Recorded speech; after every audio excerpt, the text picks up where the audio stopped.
Eros stumbled back, a guttural sound dying in his throat. Red eyes, a predatory sea of them, fixed on him with a hunger that clawed at his skin, threatening to flay him alive.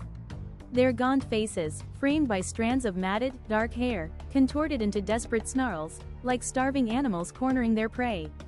The air grew heavy, thick with their collective, animalistic desperation. A woman lunged, her skeletal fingers outstretched, nails sharp and yellowed, scraping against the ancient stone floor as she propelled herself forward. Her breath, stale and hot, like a tomb, brushed his cheek, carrying the scent of dust, decay, and something else. A raw, primal need that made his stomach churn with revulsion and fear. He felt a desperate urge to vomit. Instinct, sharp and unthinking, took over. He shoved her, hard, his palm connecting with her bony shoulder. The force of his desperate push sent a jarring shockwave up his arm. She cried out, a guttural shriek, more wounded animal than human, stumbling back into the dense, unyielding press of bodies behind her. A brief, horrifying silence fell, heavy and ominous. Then, a harsh, metallic voice ripped through the air, vibrating directly inside his skull, rattling his very teeth. Warning. Libido overload detected. It was a command, an accusation, a declaration of impending doom all at once. His head reeled, his ears ringing with the impossible pronouncement. What was that? A hallucination? A nightmare? The women, previously a ravenous mob, paused for a split second, their red eyes widening, not in fear or confusion, but something akin to bewildered anticipation.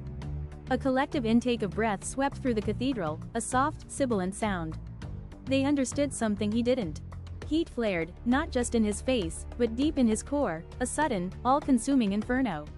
It wasn't the heat of embarrassment or the cold dread of fear. This was something entirely new, a molten wave igniting every nerve ending, setting his blood aflame. It felt like his very bones were warming from the inside out, burning with an unholy fire. System engaged. Libido overload, stage 1. The voice boomed again, and a blinding, blood-red overlay flashed across his vision, momentarily eclipsing the desperate faces of the women. The entire world took on a crimson hue, as if viewed through a filter of raw, unadulterated passion. A tremor, violent and uncontrollable, shook his body from head to toe.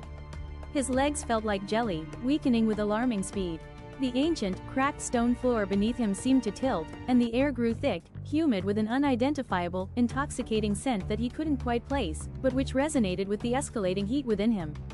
It was cloying, sweet, and utterly unnerving. Panic clawed at his throat, a desperate, choking sensation.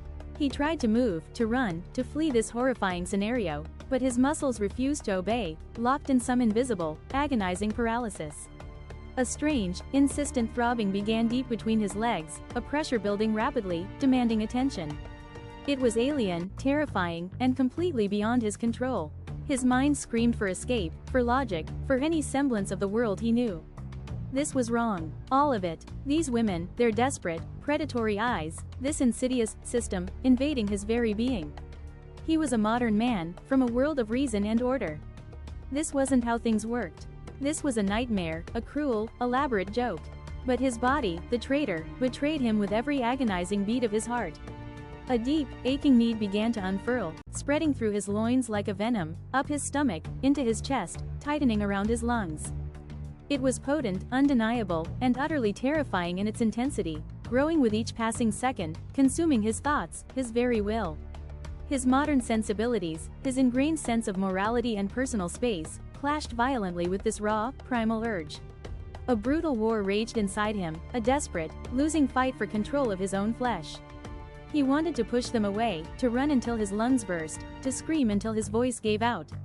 Yet, another part of him, a dark, nascent hunger he didn't recognize, pulsed with a dangerous, forbidden curiosity. It was a terrifying whisper in the back of his mind, suggesting surrender.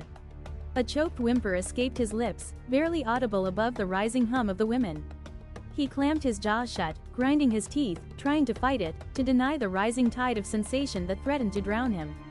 It was like a fever, distorting his thoughts, blurring the edges of his rational mind, making him question everything he knew about himself. He could feel his consciousness slipping, his fear slowly being eclipsed by something far more elemental, more ancient than fear itself. His vision swam, the cathedral walls swaying like a ship in a storm. The gaunt faces of the women blurred into a single, hungry, undulating mass, their individual features lost in the overwhelming tide of their collective desire. He was drowning in it, in them. They sensed it. Their eyes, previously desperate and gaunt, now held a glint of triumph, a predatory satisfaction that sent a chill down his spine even as the heat in his core intensified.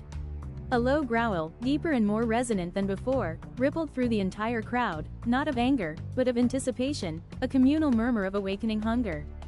One of the women, the same one he had pushed just moments ago, lunged again. This time, he couldn't summon the strength to resist. His body felt heavy, his limbs leaden. Her bony hands clamped onto his arm, surprisingly strong, like iron bands, pulling him forward with an irresistible force. He stumbled, unable to regain his footing. Another reached, then another, a dozen, 100 hands. Cold and rough, their fingers began to trail over his body, a disturbing, invasive touch. A shiver, not entirely of revulsion, but a complex mix of fear and an undeniable, unwelcome thrill, coursed through him. The heat in his core intensified further, a furnace roaring to life, demanding to be fed, to be quenched. System alert. Libido overload, stage 2. Immediate action required. The words, sharp and imperative, sliced through the haze of desire, but offered no comfort, no guidance. Immediate action? What action? His mind struggled to comprehend, to grasp onto any shred of meaning, but it was like trying to catch smoke. The internal battle was tearing him apart, his modern self screaming against the invading, primal force. His knees buckled, threatening to give out completely. He fought against the relentless pull, trying to anchor himself, but his legs were like cooked spaghetti, utterly devoid of strength. He was falling, a dizzying descent into a sea of grasping hands, hungry eyes, and an overwhelming, cloying scent that was now almost intoxicating. The air grew heavy with their collective scent, a musky, desperate aroma that now, disturbingly, didn't seem so repulsive. It was a dizzying concoction of sweat, ancient dust, and something else, a potent, intoxicating pheromone that resonated deeply with the fire building inside him. Each pulse of blood in his veins seemed to carry the fiery heat of libido overload, a burning current that coursed through his entire being. He felt like he was burning from the inside out, his very essence being consumed by this monstrous, insatiable hunger that had erupted from nowhere. The women surrounded him completely now, a suffocating wall of desperate, pressing bodies. Their low murmurs filled the ancient space, a primal hum that resonated with the frantic, terrified beat of his own heart. He saw their mouths moving, forming words, but the sounds were a jumble, lost in the deafening roar of blood in his ears, a frantic drumbeat against his temples. All he understood was the raw, unyielding hunger in their gazes, a hunger that mirrored, terrifyingly, the one now raging within him. He tried to push them away again, his arms flailing weakly, pathetic, useless gestures against the unyielding force of their numbers. But it was futile. His strength had utterly evaporated, replaced by a profound, debilitating weakness that left him utterly defenseless, a puppet with severed strings. His head lolled, his vision blurring in and out, the world a dizzying, sickening carousel of red eyes and grasping hands that seemed to multiply with every beat of his heart. A hand, surprisingly delicate despite its gauntness, brushed against his crotch, fingers closing around the pulsating hardness beneath his ruined trousers. A gasp, sharp and involuntary, escaped from somewhere deep in the throng of women. A jolt, electric and raw, shot through him, searing his nerves, and the heat in his core surged, demanding release with an almost violent intensity. He hated himself for the involuntary shudder of pleasure that ran through his body, for the traitorous twitch of his hips. This was not him. This could not be him. He was a man of control, of reason. He clenched his fists, knuckles white, tears of frustration, despair, and a horrifying, unfamiliar arousal stinging his eyes. He was losing control, not just of his body, but of his mind, of his very identity. The rational thought, the modern man, was rapidly receding, drowning in a rising tide of animalistic instinct, a dark, consuming ocean. The system was breaking him, twisting him into something he didn't recognize, something monstrous and driven by pure, base need. His legs wobbled, shaking violently, threatening to give out completely under the sudden, immense pressure of their touch. The collective weight of the women pressing in on him, pulling him down, became unbearable. He needed to escape. He needed to fight this.